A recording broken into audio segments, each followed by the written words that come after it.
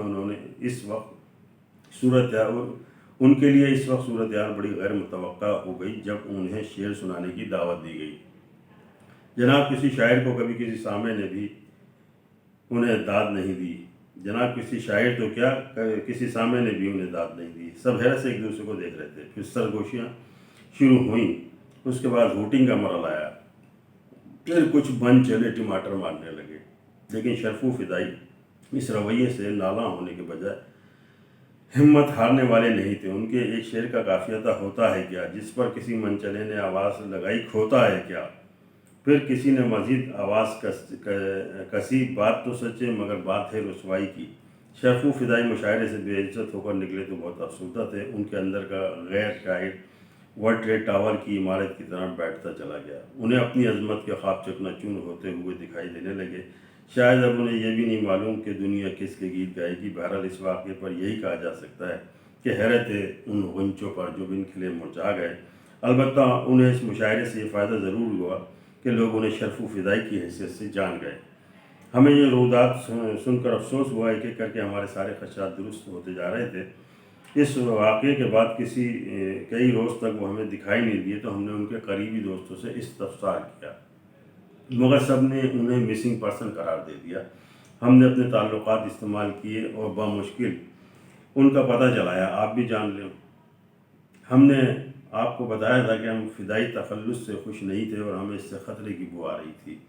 تو بھائیوں، ہمارے یہ خدشات بھی درست ثابت ہوئے۔ ہوا کچھ یوں کہ جب شرفو فدائی مشاعرے سے رات گئے واپس اپنے گھر جا رہے تھے تو راستے میں انہیں کچھ پولیس اہلکاروں نے روکا اور ان سے ان کا نام دریافت کیا۔ انہوں نے فخر سے کہا، شرفو فدائی۔ فدائی کے لفظ پر پولیس اہلکار چونکے اور انہوں نے کہا، اچھا تو آپ فدائی ہیں، ہمیں آپ ہی کی تلاش تھی۔ اور پھر پولیس اہلکاروں نے انہیں گرفتار کر کے حوالات میں بند کر دیا۔ اس کے بعد ہم نے بڑی بھاگ دوڑ کی اور سفارش بھی کرائی۔ پولیس اہلکاروں سے مل کر انہیں قائل کیا کہ شرفو بھیا وہ والے فدائی نہیں ہیں جو آپ سمجھ رہے ہیں۔ بہرحال ہم نے بڑی مشکل سے ان کی جان چھڑائی۔